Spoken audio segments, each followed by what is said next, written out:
Hallelujah. തിമോത്തിയോസിന്റെ ലേഖനം 2 തിമോത്തിയോസ് 1 അധ്യായത്തിന്റെ 9-10 വാക്യങ്ങൾ. 2 തിമോത്തിയോസ് 1 അധ്യായത്തിന്റെ 9. അവൻ നമ്മെ രക്ഷിക്കുകയും വിശുദ്ധ വിളി കൊണ്ട് വിളിക്കുകയും ചെയ്തത് നമ്മുടെ പ്രവൃത്തികൾ നിമിത്തമല്ല, സകലകാലത്തിന് മുമ്പേ ക്രിസ്തുയേശുവിൽ നമുക്ക് നൽകിയിരിക്കുന്നതും ഇപ്പോൾ മരണം നീക്കുകയും സുവിശേഷം കൊണ്ട് ജീവനും അക്ഷതയും വെളിപ്പെടുത്തുകയും ചെയ്ത നമ്മുടെ രക്ഷിതാവായ ക്രിസ്തുയേശുവിൻ്റെ പ്രത്യക്ഷതയാൽ വെളിപ്പെട്ടിരിക്കുന്നതുമായ തൻ്റെ സ്വന്തം നിർണയത്തിനും കൃപയ്ക്കും ഒത്തവണ്ണമത്രേ. Hallelujah, hallelujah. ഈ പൗലോസിന്റെ ലേഖനങ്ങൾ നമുക്കറിയാം, തുടങ്ങിക്കഴിഞ്ഞാൽ പിന്നെ എവിടെ തീരുമെന്ന് പറയാൻ പറ്റും, ഇങ്ങനെ നീണ്ടുപോയിക്കൊണ്ടിരിക്കും. പക്ഷെ ഇംഗ്ലീഷ് ബൈബിളിൽ വായിക്കുകയാണെങ്കിൽ അത് കുറച്ചും കൂടെ ഈസി ആയിട്ട് മനസ്സിലാക്കാൻ പറ്റും ആ ഭാഗം. നമുക്ക് ആ ഭാഗത്തിലോട്ട് വരാം. ദൈവം നമ്മെ രക്ഷിക്കുകയും വിശുദ്ധ വിളി കൊണ്ട് വിളിക്കുകയും ചെയ്തു. ദൈവം നമ്മെ രക്ഷിക്കുകയും വിശുദ്ധ വിളി കൊണ്ട് വിളിക്കുകയും ചെയ്തു. നമുക്കറിയാം, നാം കൃപയാലല്ലോ വിശ്വാസം മൂലം നാം രക്ഷിക്കപ്പെട്ടത്. അതിന് നമ്മൾ കാരണമല്ല, അത് ദൈവത്തിൻ്റെ ദാനമത്രയാകുന്നു. തീത്തോസിന്റെ ലേഖനത്തിൽ ഇങ്ങനെ എഴുതിയിരിക്കുന്നു, നിങ്ങൾ രക്ഷിക്കപ്പെടുവാൻ അത് നിങ്ങളുടെ സൽപ്രവൃത്തികൾ കൊണ്ടല്ല, നിങ്ങളുടെ നീതിപ്രവൃത്തികൾ കൊണ്ടല്ല നിങ്ങൾ രക്ഷിക്കപ്പെട്ടത്, ദൈവത്തിൻ്റെ കരുണപ്രകാരം അത്രേ.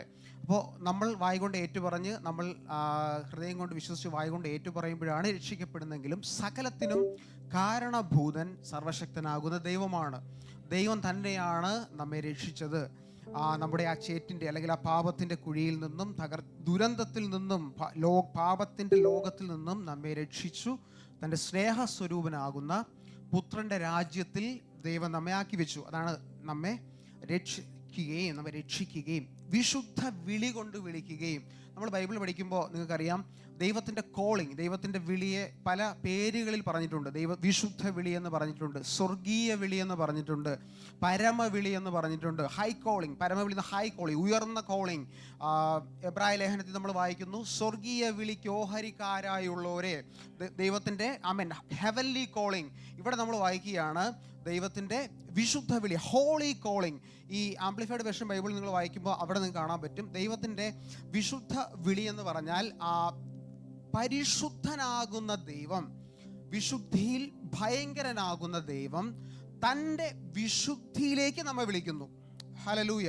അങ്ങനെ അവിടെ എഴുതിയിരിക്കുന്നത്, തൻ്റെ വിശുദ്ധിയിലേക്ക്, തൻ്റെ വിശുദ്ധ രാജ്യത്തിലേക്ക്, തൻ്റെ വിശുദ്ധമാകുന്ന പ്രവൃത്തിയിലേക്ക്, തൻ്റെ വിശുദ്ധമാകുന്ന കൂട്ടായ്മയിലേക്ക് ദൈവം നമ്മെ വിളിക്കുന്നു.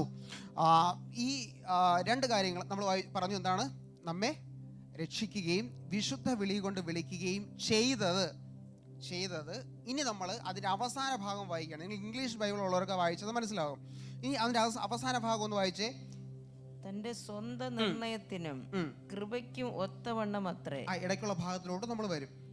അവൻ നമ്മെ രക്ഷിക്കുകയും വിശുദ്ധ വിളി കൊണ്ട് വിളിക്കുകയും ചെയ്തത് തൻ്റെ സ്വന്തം നിർണയത്തിനും കൃപയ്ക്കും ഒത്തവണ്ണമത്രേ എന്ന് പറഞ്ഞാൽ, ഒരു ഉദാഹരണം പറയാം. ഒരു മീറ്റിംഗ് നടക്കുകയാണ്. VVIPs മാത്രമുള്ളൊരു മീറ്റിംഗ്, ഭയങ്കര ഡ്രസ് കോഡ്, ഭയങ്കര സെക്യൂരിറ്റി എല്ലാം ഉള്ളൊരു മീറ്റിംഗ് നടക്കുകയാണെന്ന് കരുതുക. അപ്പോൾ ആ മീറ്റിങ്ങിന് നമുക്കറിയാം, അവരുടെ ഡ്രസ്സ് ഭയങ്കരമാകുന്ന സെക്യൂരിറ്റി, എല്ലാ കാര്യങ്ങളും ഉണ്ട്. അവിടെ സാധാരണ ഒരു ടീഷർട്ട് വിട്ട് ഒരു ജീൻസൊക്കെ ഇട്ട് ആ മേശയ്ക്കടുക്കിൽ ഒരാൾ വന്നിരുന്നെന്ന് വിചാരിച്ചു. ഒരാൾ വന്നിരിക്കുകയാണ്. ഈ മുഴുവൻ ആൾക്കാരുടെയും ശ്രദ്ധ പതിയുന്നത് ഈ മനുഷ്യനിലേക്കായിരിക്കും. കാരണം എന്താണ്? ഇവൻ്റെ ഡ്രസ്സ്, ഇവൻ്റെ രീതി, ഇവൻ്റെ ഇരിപ്പൊക്കെ കാണുമ്പോഴേ അറിയാം ഇവൻ ഇതിന് പറ്റിയ ആളല്ല. അപ്പോൾ അങ്ങനെ ഇരിക്കുകയാണെങ്കിൽ ഈ VVIPസിൻ്റെ മീറ്റിംഗ് കോർഡിനേറ്റ് ചെയ്ത ഒരു മനുഷ്യൻ അവിടെ എഴുന്നേറ്റ് പറയുകയാണ്, നിങ്ങൾ ആരും അവനെ ശ്രദ്ധിക്കേണ്ട, അവൻ എൻ്റെ ആളാണ് എന്ന് പറഞ്ഞെന്നിരിക്കട്ടെ. അവൻ എൻ്റെ ആളാണ്, ഞാനിപ്പോൾ അവനെ കൊണ്ടുവന്നതാണ്, പെട്ടെന്ന് സമയം കിട്ടി അവനെ കയറ്റിയതാണ്, അവൻ എൻ്റെ ആളാണ് എന്ന് പറഞ്ഞാൽ ഈ പുള്ളികളൊന്നും മിണ്ടത്തില്ല. ആണോ? കാരണം ഇത് ഈ മനുഷ്യൻ വിളിച്ചു കൊണ്ടുവന്ന മനുഷ്യനാണ്. അതുകൊണ്ട് ഇനി അവർക്ക് എതിർപ്പുണ്ടെങ്കിലും അവർ മിണ്ടത്തില്ല, അവർ മിണ്ടാതിരിക്കും. ദൈവം നമ്മെ വിളിച്ചു. ദൈവം എങ്ങോട്ടാണ് വിളിച്ചത്? പാപത്തിൽ കിടന്ന, അശുദ്ധിയിൽ കിടന്ന, പാപം ചെയ്തുകൊണ്ട് കിടന്ന നമ്മളെ ദൈവത്തിൻ്റെ വിശുദ്ധ വിളി കൊണ്ട് തൻ്റെ പരിശുദ്ധിയിലേക്ക്, തൻ്റെ രാജ്യത്തിലേക്ക്, തൻ്റെ രാജ്യത്തിൽ അശുദ്ധിയില്ല, തൻ്റെ രാജ്യത്തിൽ പാപമില്ല, തൻ്റെ രാജ്യത്തിൽ നീതിയും സമാധാനവും പരിശുദ്ധാത്മാവിൽ സന്തോഷവും, ആ ദൈവത്തിൻ്റെ രാജ്യത്തിലേക്ക് ദൈവം നമ്മളെ വിളിക്കുകയാണ്. ഒന്ന് ആലോചിക്കുക, നമ്മളുടെ പദവി എത്ര വലുതാ. ആർക്കും നമ്മളെ ചോദ്യം ചെയ്യുവാൻ കഴിയത്തില്ല. നമ്മെ നീതീകരിച്ചത് ദൈവമാണെങ്കിൽ ആർക്കും നമ്മെ കുറ്റം ചുമത്തുവാൻ കഴിയത്തില്ല. എൻ്റെ കൂടെ ഉള്ളവൻ എന്നെക്കുറിച്ച് എന്ത് പറയുന്നുവോ അതല്ല ഞാൻ.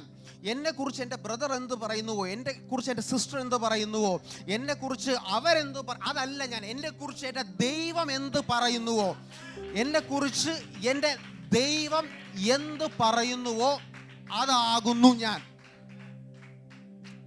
ഹല്ലേലൂയ. ദൈവം എന്നെക്കുറിച്ച് എന്താ പറയുന്നത്? ദൈവം പറയുകയാണ്, നീ എനിക്ക് വിലയേറിയവനും, നീ എനിക്ക് മാന്യനും, നീ എൻ്റെ മകനും, നീ എൻ്റെ മകളുമാണ്. ദൈവം പറഞ്ഞാൽ അതിൻ്റെ അർത്ഥം അങ്ങനെയാണെന്നാണ്. ഹല്ലേലൂയ.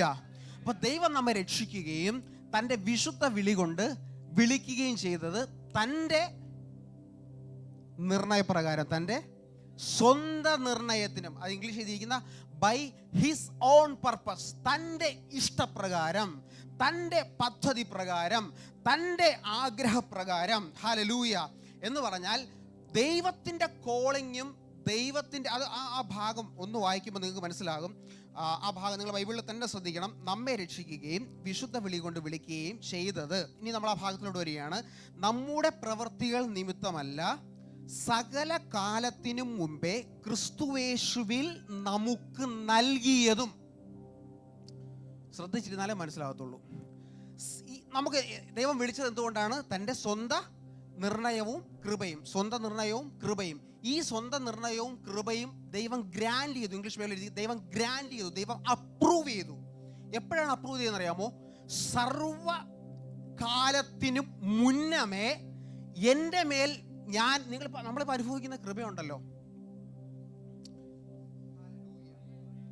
നമ്മൾ ഈ അനുഭവിക്കുന്ന കൃപ, നമ്മൾ അനുഭവിക്കുന്ന ദൈവത്തിൻ്റെ സ്നേഹം, നമ്മൾ അനുഭവിക്കുന്ന ദൈവത്തിൻ്റെ പദ്ധതികൾ, അല്ലേ? നമ്മൾ എപ്പോഴും പറയും ദൈവത്തിൻ്റെ ഹിതം, ദൈവത്തിൻ്റെ പദ്ധതികൾ. വചനം പറയുകയാണ്, ഈ സ്വന്തം നിർണയവും ഈ പദ്ധതിയും ഈ കൃപയും നിങ്ങൾക്ക് ദൈവം ഗ്രാൻഡ് ചെയ്തത്, നിങ്ങൾക്ക് അപ്രൂവ് ചെയ്തത് ലോക സൃഷ്ടിക്ക് മുമ്പാണ്. ലോകം ഉണ്ടാക്കുന്നതിന് മുന്നമേ ദൈവത്തിൻ്റെ ഹൃദയത്തിൽ, ദൈവത്തിൻ്റെ ഹിസ് ഓൺ പർപ്പസ്, അവൻ്റെ പദ്ധതി പ്രകാരം, അവൻ്റെ കൃപ പ്രകാരം അത് നിങ്ങൾക്ക് ഗ്രാൻഡ് ചെയ്തു. ഏത് ഗ്രാൻഡ് ചെയ്തു? തൻ്റെ വിശുദ്ധ വിളി നിങ്ങളുടെ മേൽ വീണു. നമ്മൾ പൗലോസ് എഫെസ്യ ലേഖനത്തിൽ നമ്മൾ വായിക്കുന്നു, ലോകസ്ഥാപനത്തിന് മുൻപേ തൻ്റെ സന്നിധിയിൽ വിശുദ്ധരും നിഷ്കളങ്കരുമാകേണ്ടതിന് അവൻ നമ്മെ തിരഞ്ഞെടുത്തു. അപ്പോൾ ദൈവത്തിൻ്റെ പർപ്പസ്, ദൈവത്തിൻ്റെ പദ്ധതി നമ്മുടെ മേൽ വീണ എപ്പോഴാണ്? ലോക സൃഷ്ടിക്ക് മുമ്പേ, ലോക ഉളവാകുന്നതിന് ബിഫോർ ഓൾ ഇറ്റേണിറ്റി എന്ന് എഴുതിയിരിക്കുന്നത്. എന്ന് പറഞ്ഞാൽ സകല കാലത്തിനു മുൻപേ, മനുഷ്യരും സകല പ്രപഞ്ചങ്ങളെയും ദൈവം ഉണ്ടാക്കുന്നതിന് മുൻപേ. ഹല്ലേലൂയ. അതിനോട് പറയുന്നത് മുൻ നിർണയം, മുൻ നിയമനം എന്ന് പറയുന്നത്. എത്ര പേര് മുൻ നിയമിക്കപ്പെട്ടവരാണ് ഇതിനകത്ത്? ഞാൻ മുൻ നിയമിച്ചവരെ കുറിച്ചാണ് പറയുന്നത്. നമ്മളിപ്പോഴത്തെ പ്രശ്നം എന്ന് വെച്ചാൽ, കർത്താവേ, എൻ്റെ ഈ സിറ്റുവേഷനിൽ ഞാൻ എങ്ങനെ ഓവർകം ചെയ്യും? എൻ്റെ ഈ സാഹചര്യത്തിൽ നാളെ എന്താകും? അല്ലെങ്കിൽ ഇപ്പോൾ എന്താണ് സംഭവിക്കുന്നത്? ഇതല്ലേ നമ്മുടെ പലരെയും ചോദ്യം വരുന്നത്. ഇതിൻ്റെ മറുപടി ഞാൻ പറഞ്ഞുകൊണ്ടിരിക്കുന്നത്, ദൈവം നമ്മെ മുൻ നിയമിച്ചു. മുൻ നിയമനം എവിടെ ഉണ്ടോ, ശ്രദ്ധിച്ച് കേൾക്കുക. ഒരു വ്യക്തിയുടെ മേൽ മുൻനിർണയം വന്നു കഴിഞ്ഞാൽ ആ വ്യക്തിക്കുള്ള സകലതും ദൈവം മുന്നൊരുക്കിയിരിക്കും. വചനം വായിക്കാം. എഫെസ്യ ലേഖനത്തിൽ ഒരു വചനം ഉണ്ടല്ലോ. റെഫറൻസ് 2 എനിക്ക് തോന്നുന്നു. 2:10 ഒന്ന് വായിക്കാമോ? നാം അവന്റെ കൈപ്പണിയായി സൽപ്രവൃത്തികൾക്കായിട്ട് ക്രിസ്തുയേശുവിൽ സൃഷ്ടിക്കപ്പെട്ടവരാകുന്നു. നാം ചെയ്തു പോരേണ്ടതിന് ദൈവം അവ മുന്നൊരുക്കിയിരിക്കുന്നു. ചെയ്തു പോരേണ്ടത് ദൈവം. ഇതാരെ കുറിച്ചാ പറയുന്നേ? നമ്മളെ കുറിച്ചാ പറയുന്നേ. മുൻ നിയമിക്കപ്പെട്ട, തൻ്റെ വിശുദ്ധ വിളി കൊണ്ട് വിളിച്ച, തൻ്റെ നിർണയപ്രകാരം തൻ്റെ കൃപയിൽ പകർന്ന ദൈവജനത്തെക്കുറിച്ച്, ദൈവത്തിൻ്റെ മക്കളെ കുറിച്ച് പറയുകയാണ്, നിങ്ങൾക്കുള്ള സകലതും ഞാൻ മുന്നൊരുക്കിയിരിക്കുന്നു. അതെന്തെന്നറിയാമോ? സകല സൽപ്രവർത്തിക്കായിട്ട്. യേശു പറഞ്ഞു, എൻ്റെ പിതാവിൻ്റെ ഇഷ്ടം ചെയ്യുന്നതാണ് എൻ്റെ ആഹാരം. വായിച്ചിട്ടുണ്ടോ? എൻ്റെ എന്ന് പറഞ്ഞാൽ ആഹാരം എന്ന് പറഞ്ഞാൽ ഈ ആഹാരം ഉണ്ടെങ്കിലല്ലേ ജീവൻ കിടക്കത്തുള്ളൂ, അല്ലേ? അപ്പോൾ ഞാൻ എൻ്റെ പിതാവിൻ്റെ ഇഷ്ടം ചെയ്യുന്നതാണ് എൻ്റെ ജീവൻ. ഞാൻ ജീവിക്കുന്നത് എൻ്റെ പിതാവിൻ്റെ ഇഷ്ടം ചെയ്യാനാണ്. നമ്മളെക്കുറിച്ച് എന്താ പറയുന്നത്? നിങ്ങളെ ദൈവം സൃഷ്ടിച്ചത് സൽപ്രവർത്തിക്കായിട്ടാണ് എന്ന് പറഞ്ഞാൽ ഓരോ ദിവസവും ഞാൻ എന്ത് ചെയ്യണമെന്ന്, ഓരോ ദിവസവും എൻ്റെ ഷെഡ്യൂളിൽ, ഡേ ബൈ ഡേ എൻ്റെ ഷെഡ്യൂളിൽ ഏത് സൽപ്രവൃത്തി ഉണ്ടെന്ന് ദൈവം മുന്നൊരുക്കിയിട്ടുണ്ട്. നാം അത് തിരിച്ച് അറിയണം. ഹല്ലേലൂയ. നിങ്ങൾക്കൊരു ഒരു ഏറ്റവും ബെസ്റ്റ് എക്സാമ്പിൾ എന്ന് പറഞ്ഞാൽ യേശു കർത്താവ് തന്നെയാണ്. യേശു കർത്താവ് പത്രോസിന്റെ ലേഖനത്തിൽ നമ്മൾ വായിക്കുന്നു, അവൻ ലോകസ്ഥാപനത്തിന് മുൻപേ മുന്നറിയപ്പെട്ടവനും. 1 പത്രോസ് 1:20-21. 1 പത്രോസ് 1:20-21. 20-ാം വാക്യം മാത്രം ഒന്ന് വായിക്കാൻ വേണ്ടി. ലോകസ്ഥാപനത്തിന് മുമ്പേ മുന്നറിയപ്പെട്ടവനും അവൻ മുഖാന്തരം ദൈവത്തിൽ അത്ര മതി. യേശുവിനെ കുറിച്ച് പറയാണ്, ക്രിസ്തു ലോകസ്ഥാപനത്തിന് മുൻപേ. നിങ്ങൾ മുന്നറിഞ്ഞവരാണോ? മുന്നേമിക്കപ്പെട്ടവരാണോ? യേശുവിനെ കുറിച്ച് മുന്നറിയപ്പെട്ടവനെന്ന് പറഞ്ഞ് തീരുന്നില്ല. യേശു മുന്നറിയപ്പെട്ടവനാകുന്നത് കൊണ്ട് നമ്മൾ വായിച്ച വചനപ്രകാരം എന്താ ഞാൻ പറഞ്ഞേ? മുൻ നിയമിച്ചവരാണെങ്കിൽ ദൈവം മുന്നൊരുക്കിയിട്ടുണ്ട്. ആണോ? ഇപ്പൊ യേശുവിനെ കുറിച്ച് പറയണം, അവൻ ക്രിസ്തു സകലത്തിനും മുൻപേ ഉണ്ടായിരുന്നവൻ. യേശു എന്നെ പറയാണ്, ഞാൻ അബ്രഹാമിന് മുൻപേ ഉണ്ടായിരുന്നു, ഞാൻ അവനെ മുൻ നിയമിക്കപ്പെട്ടു. ഈ മുൻ നിയമിക്കപ്പെട്ട യേശു ജഡത്തിൽ വെളിപ്പെട്ടപ്പോൾ എന്ത് സംഭവിച്ചതറിയാമോ? അതിനു മുമ്പ് എന്ത് സംഭവിച്ചതറിയാമോ? പ്രവാചകന്മാർ അവന് മുന്നൊരുക്കിയത് എഴുതുവാൻ തുടങ്ങി. മനസ്സിലാകുന്നുണ്ടോ? അവൻ കന്യക ഗർഭിണിയായി ഒരു മകനെ പ്രസവിക്കും തുടങ്ങുകയാണ്. പ്രവാചകന്മാരുടെ ദൈവത്തിന്റെ ഹൃദയത്തിൽ മുന്നൊരുക്കപ്പെട്ട ക്രിസ്തുവിനെ കുറിച്ച് എഴുതുകയാണ്.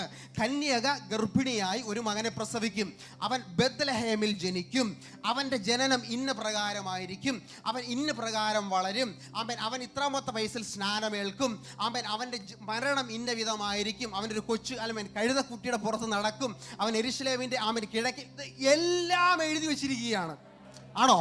അപ്പൊ മുൻനിയമിക്കപ്പെട്ട ക്രിസ്തുവിനെ കുറിച്ച് ദൈവം മുന്നൊരുക്കിയത് തൻ്റെ പ്രവാചകന്മാർ മുഖാന്തരം ദൈവം A to Z എഴുതി വെച്ചു. അങ്ങനെയാണെങ്കിൽ മുൻ നിയമിക്കപ്പെട്ട എന്നെ കുറിച്ചും നിങ്ങളെക്കുറിച്ചും ഇതുപോലെ ദൈവം എഴുതി വെച്ചിട്ടുണ്ട്. ഇതിൽ കൂടുതൽ ഒരു വിശ്വാസത്തിന്റെ വചനം പറയാനില്ല. ഞാൻ ചിന്തിച്ചു, കഴുതക്കുട്ടിയുടെ പുറത്ത് പോയ കാര്യമൊക്കെ എന്തിനാണ് എഴുതേണ്ടത്? അതൊക്കെ ചെറിയ വിഷയമല്ല, വലിയ വിഷയമാണ്. ഇതൊക്കെ എന്തിനാണ് എഴുതേണ്ടേ? ദൈവം പറയും, ക്രിസ്തുവിനെ മുമ്പേ അവൻ ഉണ്ടായിരുന്നവനാണ്, മുമ്പേ ഉണ്ടായിരുന്നവനാണ്, അവൻ അവൻ മുൻപേ ഉണ്ടായിരുന്ന ദൈവമാണ്. അതുകൊണ്ട് ആ ക്രിസ്തുവിൻ്റെ ഭൂമിയിലെ സകല ദൗത്യങ്ങളും, ക്രിസ്തുവിൻ്റെ ഭൂമിയിലെ സകല പ്രവൃത്തികളും ദൈവം മുന്നമേ എഴുതി. നമുക്കൊരു ചെറിയ പ്രശ്നമേ ഉള്ളൂ, എന്നറിയാമോ? കർത്താവിനെ കുറിച്ച് സകലതും എഴുതി വെച്ചു, നമ്മളെ കുറിച്ച് എഴുതിയത് നമുക്ക് കിട്ടുന്നില്ല, കയ്യിൽ വായിച്ച് മനസ്സിലാകുന്നില്ല. ഞാൻ ഇന്ന് പറയാം, നമ്മളെ കുറിച്ച് എഴുതിയ സകല മുന്നൊരുക്കങ്ങളും ഇതിനകത്തുണ്ട്.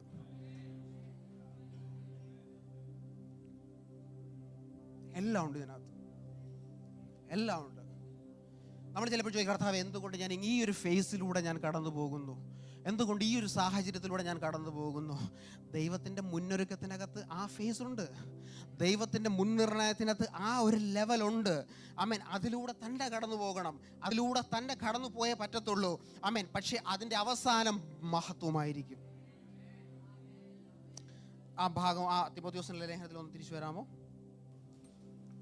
യെസ്.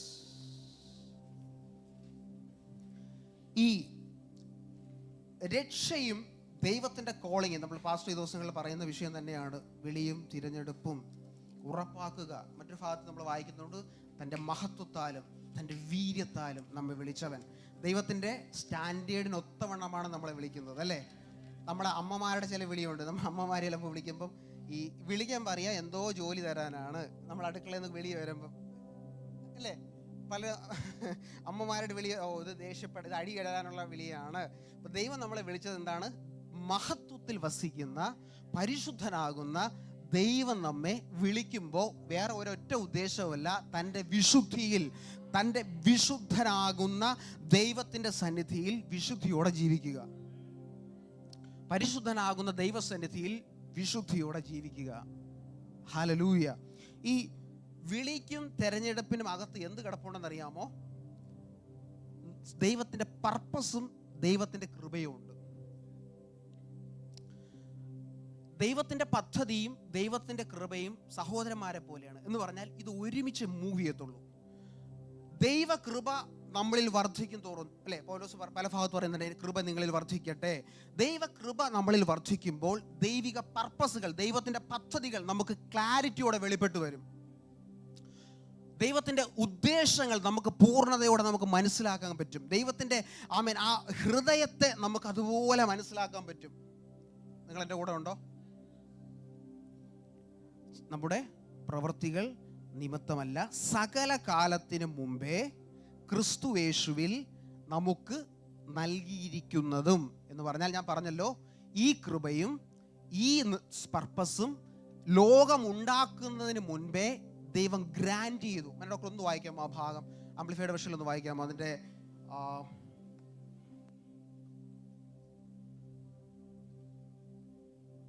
ഇംഗ്ലീഷ് നോർമൽ ആദ്യം ഒന്ന് വായിക്കാമോ? അതിൻ്റെ 10ാം വാക്യം, 9 2 Timothy 1st chapter 1st.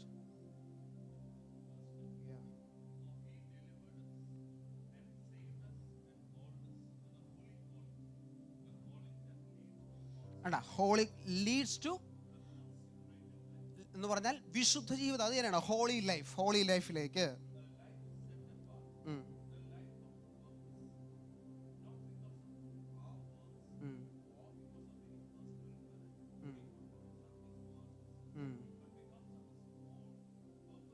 His own purpose, ദൈവത്തിൻ്റെ സ്വന്തം പദ്ധതി പ്രകാരം, ദൈവത്തിൻ്റെ സ്വന്തം ഇഷ്ടപ്രകാരം നമ്മുടെ ജീവിതത്തിൽ സംഭവിക്കുന്നത് ഒന്നും, ഇതങ്ങ് വിശ്വസിച്ചാൽ മതി, നമ്മുടെ ജീവിതത്തിൽ സംഭവിക്കുന്ന ഒന്നും ദൈവഹിതപ്രകാരമല്ലാത്തതല്ല.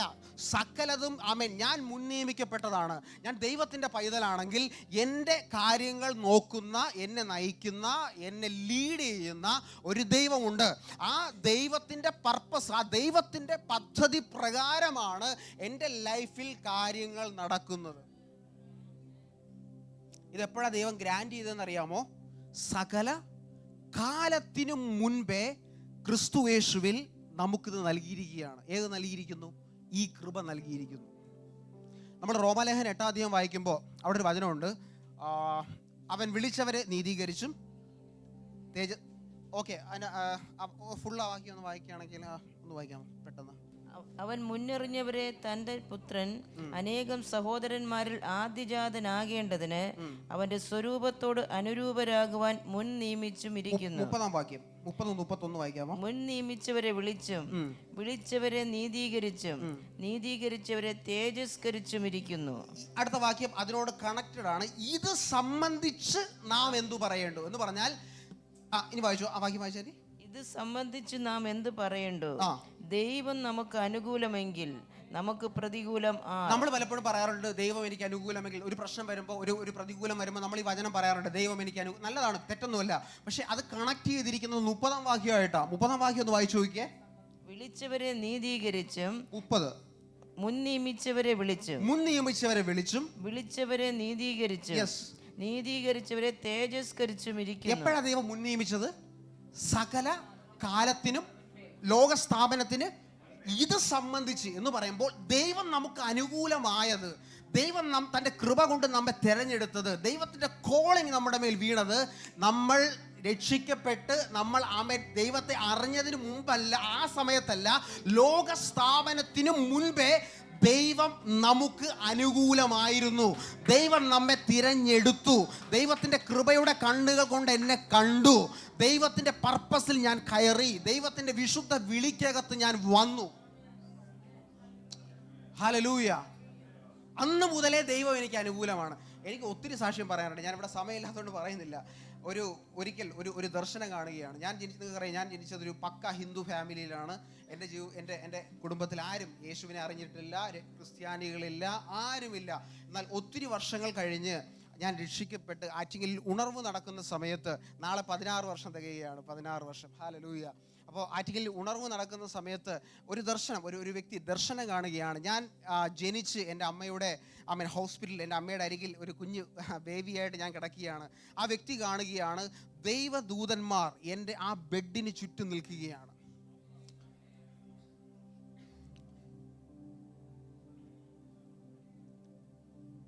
അതിന് മുമ്പ് ഒത്തിരി സ്റ്റോറിയുണ്ട്. എൻ്റെ അമ്മയുടെ ഉദരത്തിൽ വെച്ച് തന്നെ എന്നെ നശിപ്പിക്കാൻ ശ്രമം നടത്തി, ഒത്തിരി കഥകൾ ഒരുപാടുണ്ട്. അപ്പോൾ ഇത് കണ്ടപ്പോൾ എനിക്ക് മനസ്സിലായി, യേശുവിനെ അറിയുന്നതിന് മുൻപ് എന്തെല്ലാം അപകടങ്ങൾ നമുക്കുണ്ടായി. ചിന്തിച്ച് ചോദിക്കല്ലേ, നമ്മൾ പിശാചിൻ്റെ കയ്യിലായിരുന്നല്ലോ, പിശാചിൻ്റെ കയ്യിലായിരുന്നു, പിശാചിന് ഫുൾ കൺട്രോളിലായിരുന്നു. എന്നിട്ട് പിശാചിന് നമ്മളെ തൊടാൻ പറ്റാത്തത് എന്തുകൊണ്ടെന്ന് അറിയാമോ? അവൻ്റെ ഹോളി കോളിംഗ്, ദൈവത്തിൻ്റെ വിശുദ്ധ വിളി, ഒരു ഗ്രാൻഡ് ചെയ്തെന്നറിയാമോ? ഇവനെ പ്രൊട്ടക്ട് ചെയ്യുക എന്ന ദൈവത്തിൻ്റെ കൃപ ദൈവം ഗ്രാൻഡ് ചെയ്തു. ദൈവം അപ്രൂവ് ചെയ്താൽ, സ്വർഗം അപ്രൂവ് ചെയ്താൽ, പിന്നെ ലോകത്തിലെ ഒരു പൈശാചിക ശക്തിക്കും മനുഷ്യനും അതിനെ ബ്രേക്ക് ചെയ്യാൻ, അബോളിഷ് ചെയ്യാൻ കഴിയത്തില്ല. ദൈവം ഗ്രാൻഡ് ചെയ്തു ലോകസ്ഥാപനത്തിന് മുൻപേ. ഈ വചനം വെളിപ്പെട്ട് കഴിഞ്ഞാൽ നമ്മുടെ ഇപ്പോഴത്തുള്ള സാഹചര്യത്തെ നോക്കി ചിരിക്കാനേ പറ്റത്തുള്ളൂ. ഹല്ലേലൂയ. ഈ സാഹചര്യത്തിൽ ഇത് നമ്മൾ വെളിപ്പെട്ട് കഴിഞ്ഞാൽ നമ്മുടെ സാഹചര്യങ്ങളെ നോക്കി നമ്മൾ ഒരു പുഞ്ചിരി കൊടുക്കുക എന്നുള്ളത് മാത്രമേ ഉള്ളൂ. പിശാചിനെ ഒന്നും ശാസിക്കാൻ പോകണ്ട.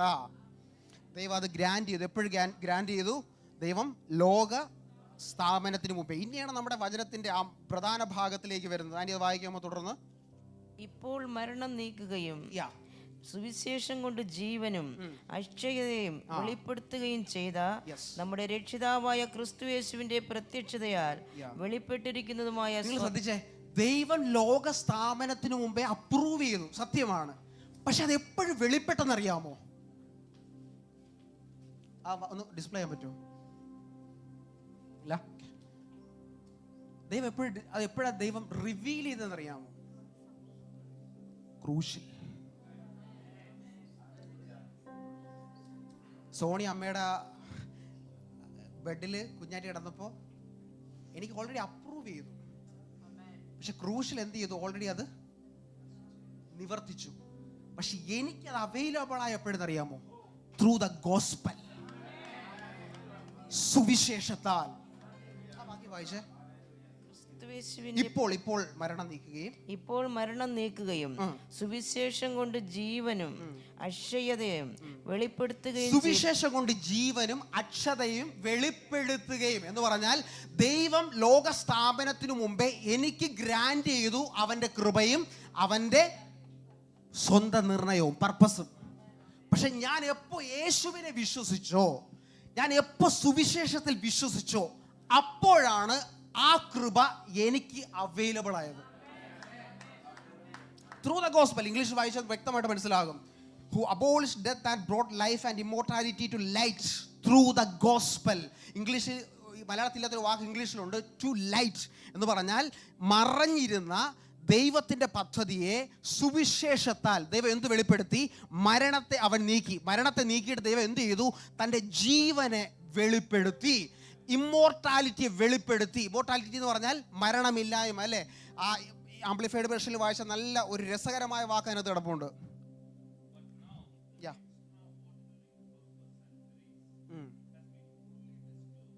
ഫുള്ളി ഡിസ്ക്ലോസ്ഡ്, അല്ലേ? ഒന്ന് നിർത്താം ഡോക്ടർ. ഫുള്ളി ഡിസ്ക്ലോസ്ഡ് എന്ന് പറഞ്ഞാൽ റിവീൽ ചെയ്തു, വെളിപ്പെടുത്തി, ഡിസ്ക്ലോസ് ചെയ്തു.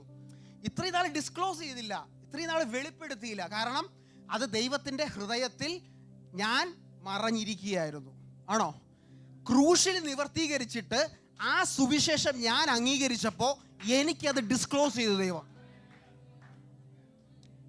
ഹല്ലേലൂയ. വായിക്കാമോ താഴോട്ട്?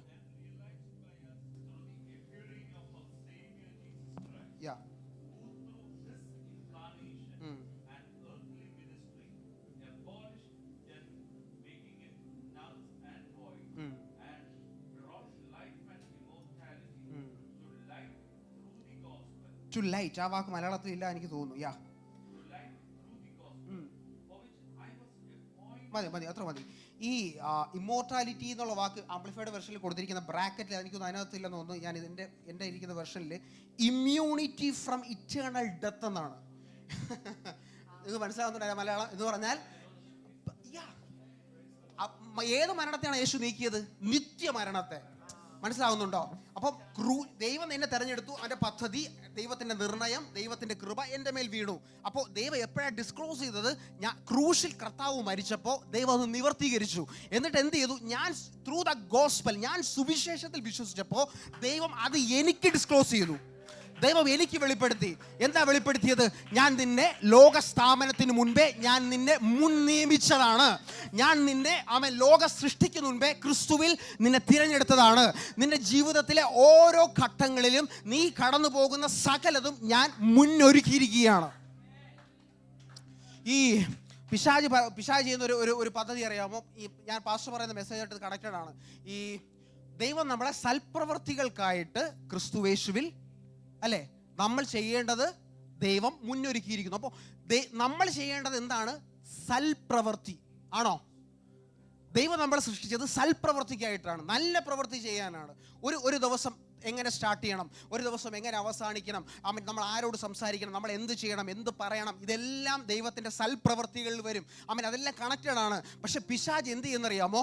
നമ്മുടെ മുൻനിയമനം, നമ്മൾ ആരാണെന്ന് മറച്ചു കളയുമ്പോൾ നമ്മൾ സൽപ്രവൃത്തികളിലേക്ക് പോകുന്നതിന് പകരം പിശാച് നമ്മെ ദുഷ്പ്രവൃത്തികളിലേക്ക് ലീഡ് ചെയ്യും.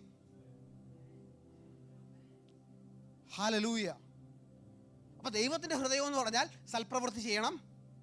സൽപ്രവൃത്തി ചെയ്യുമ്പോൾ മാത്രമേ, വെരി ഇമ്പോർട്ടൻറ്റ്, സൽപ്രവൃത്തി നമ്മൾ വർദ്ധിക്കുമ്പോൾ മാത്രമേ ദൈവം മുന്നൊരുക്കിയത് നമുക്ക് വെളിപ്പെടത്തുള്ളൂ.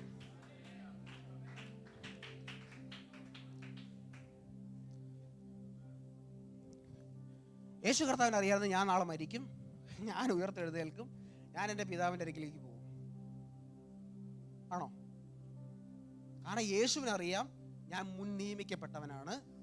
ദൈവം എന്താണ് എനിക്ക് മുന്നൊരുക്കിയതെന്ന് യേശുവിന് വ്യക്തമാണ്. കാരണം യേശു പറഞ്ഞ എന്താണ്? ഞാൻ എൻ്റെ പിതാവിൻ്റെ സൽപ്രവൃത്തി ചെയ്തു, അതാണ് എൻ്റെ ആഹാരം. ആണോ? അങ്ങനെയാണെങ്കിൽ ദൈവം എനിക്ക് എന്തോ ഒരുക്കിയിരിക്കുന്നത് കാണാൻ വേറെ ഒന്നും ചെയ്യേണ്ട. ദൈവം എന്നെ ഏൽപ്പിച്ച ദൈവത്തിൻ്റെ സൽപ്രവൃത്തിയിൽ ഞാൻ നിപുണനായിരിക്കുക. അത് ചെയ്യുമ്പോൾ ദൈവത്തിൻ്റെ പർപ്പസ്, ദൈവം എനിക്ക് തന്ന കൃപ, എൻ്റെ മേലുള്ള ദൈവത്തിൻ്റെ പദ്ധതികൾ എൻ്റെ മുമ്പിൽ വെളിവായി വരും. പിന്നെ നമ്മുടെ ദൈവത്തോട് ചോദിക്കില്ല, കർത്താവേ നാളെ എന്ത് സംഭവിക്കും, എന്തുകൊണ്ട് ഇങ്ങനെ, ഈ ചോദ്യങ്ങളെല്ലാം ക്യാൻസൽ ആവും. ഒന്നിന് പുറകെ ഒന്നായി ക്യാൻസൽ ആവും. ഇത് സംഭവിക്കാതിരിക്കാൻ പിശാച് എന്ത് ചെയ്തു? പിശാച് സൽപ്രവർത്തികൾ ചെയ്യുവാൻ നമ്മെ തടഞ്ഞു. പിശാച് നമ്മെ ഉപായത്താൽ വഞ്ചിച്ചു. നമ്മുടെ പ്രെയർ ലൈഫ് നഷ്ടപ്പെടുത്തി, നമ്മുടെ പ്രാർത്ഥന നഷ്ടപ്പെടുത്തി, നമ്മുടെ വചനധ്യാനം നമ്മുടെ കൂട്ടായ്മ നഷ്ടപ്പെടുത്തി, നമ്മുടെ പരസ്പരം കയ്പ് നമ്മുടെ ഉള്ളിൽ കൊണ്ടിട്ടു, പരസ്പരം വിദ്വേഷം കൊണ്ടിട്ടു, നമ്മുടെ ഉള്ളിൽ മടുപ്പ് കൊണ്ടിട്ടു, നമ്മുടെ ക്ഷീണം കൊണ്ടിട്ടു, മറ്റ് പലതും കൊണ്ടിട്ട് നമ്മെ സൽപ്രവൃത്തിയിൽ നിന്നും മാറ്റി തൻ്റെ ദുഷ്പ്രവൃത്തിയിലേക്ക്, ദൈവഹിതമല്ലാത്ത വഴികളിലൂടെ നമ്മളെ ലീഡ് ചെയ്യുവാൻ പിശാച് ശ്രമിക്കുന്നതിൻ്റെ ഒറ്റ കാരണം നമ്മുടെ മുമ്പിൽ ദൈവം വെച്ചത് എന്താണെന്ന് മനസ്സിലാകരുത്. Hallelujah, hallelujah.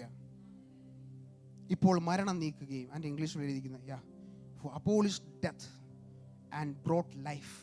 എന്ത് ചെയ്യുന്നു അറിയാമോ? എവിടെ നിന്നാണ് മരണം കയറിയത്? ഞാൻ നിർത്തിയാണ്. എവിടെ നിന്നാണ് മരണം കയറിയ? ഏദൻ തോട്ടത്തിൽ മരണം എൻ്റർ ചെയ്തു. യേശു ക്രൂശിൽ എന്ത് ചെയ്തു? മരണത്തെ നീക്കി കളഞ്ഞിട്ട് ആദാമിന് നഷ്ടപ്പെടുത്തി അതേ ജീവനെ ബ്രോട്ട് ബാക്ക്. ദൈവം ആ ജീവനെ തിരിച്ചു പിടിച്ചു. എന്നിട്ട് പറയുകയാണ്, നിനക്ക് ഭൂമിയിൽ ലോകസ്ഥാപനത്തിന് മുൻപേ ഞാൻ നിന്റെ മേൽ പകർന്ന കൃപയുണ്ടല്ലോ, ഞാൻ എൻ്റെ നിർണയപ്രകാരം നിന്നെ വിളിച്ച വിശുദ്ധ കോളിംഗ് ഉണ്ടല്ലോ, വിശുദ്ധ വിളി ഉണ്ടല്ലോ, ഇത് തികയ്ക്കണമെങ്കിൽ ഈ ജീവനെ നീ പ്രാപിച്ചോ. ഹല്ലേലൂയ. ഇപ്പോൾ മരണം നീക്കുകയും സുവിശേഷം കൊണ്ട് ജീവനും അക്ഷയതയും, ഇമ്മോർട്ടാലിറ്റി എന്ന് പറഞ്ഞാൽ ഈ ഭൂമിയിലെ ജീവിതം കഴിഞ്ഞാൽ നമ്മൾ അടുത്ത ഒരു ജീവിതത്തിലേക്കാണ് പോകുന്നത്, അല്ലേ? നമ്മൾ പലപ്പോഴും വ്യക്തതയില്ലെങ്കിൽ നമ്മൾ സ്വർഗത്തിൽ കർത്താവിൻ്റെ ഇതിനേക്കാളും ബ്യൂട്ടിഫുൾ ആകുന്ന ലൈഫ് സ്റ്റൈലിലേക്ക്, ഇതിനേക്കാളും മനോഹരമാകുന്ന ഒരു ജീവിതത്തിലേക്ക്, ഒരു ലോകത്തിലേക്കാണ് നമ്മൾ പോകുന്നത്. പഴയ നിയമ വിശുദ്ധന്മാർക്ക് ഈ വെളിപ്പാട് ഭയങ്കരമായിട്ടുണ്ട്. അതുകൊണ്ട് അവരെ പിടിച്ച് സിംഹത്തിൻ്റെ കൂട്ടിയിട്ട സിംഹം നമ്മളെ കൊന്നോട്ടെ, കുഴപ്പമില്ല. കാരണം അവർക്ക് ഉറപ്പുണ്ട്, ഒരു ഇമ്മോർട്ടാലിറ്റി, ഒരു അക്ഷയതയെ ദൈവം വെളിപ്പെടുത്തി. അത് ഈ ലോകത്തിൽ ഞാൻ മരിച്ചാലും, ഈ ലോകത്തിൽ എൻ്റെ ജീവിതം അവസാനിച്ചാലും അതിനപ്പുറം ആമേൻ നിലനിൽക്കുന്ന, നിത്യതയോളം നിലനിൽക്കുന്ന ആമേൻ ഒരു ജീവിതത്തിലേക്ക് എനിക്ക് ദൈവം പ്രവേശനം തന്നു.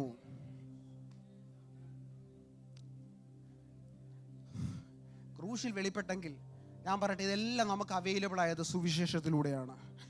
സുവിശേഷത്തിൻ്റെ ശക്തി ഭയങ്കരമാണ്, സുവിശേഷത്തിൻ്റെ പവർ ഭയങ്കരമാണ്. നമ്മൾ പ്രാർത്ഥിക്കാൻ പോവുകയാണ്. നിങ്ങൾ റെഡിയാണോ? എന്താ ദൈവം നമുക്ക് അവൈലബിൾ ആക്കി തന്നതാണ്? മരണത്തെ അവൻ നീക്കി. കണ്ണുകളടയ്ക്കാമോ? ലാസ്റ്റർ ബ്രദർ ആൻഡ് പ്രാർത്ഥന.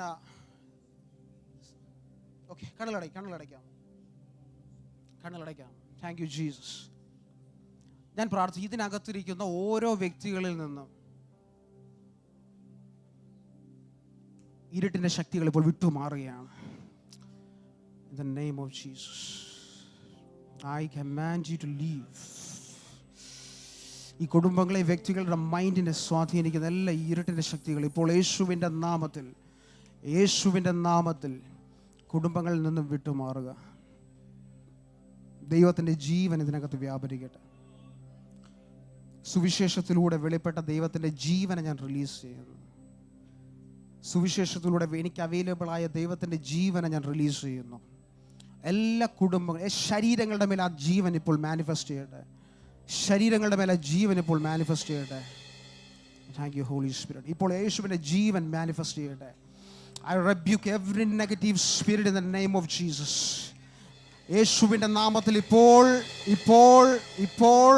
എൻ്റെ മുൻനിർണയത്തെ, എനിക്ക് ദൈവം മുന്നൊരുക്കിയതിനെ മറയ്ക്കുന്ന എല്ലാ നിഷ്ഫല പ്രവൃത്തികളും, എല്ലാ ഇരുട്ടിൻ്റെ പ്രവൃത്തികളും, എല്ലാ ദുഷ്പ്രവൃത്തികളും യേശുവിൻ നാമത്തിൽ ഇപ്പോൾ വെളിച്ചത്താൽ ഇരുൾ മാറിപ്പോകട്ടെ.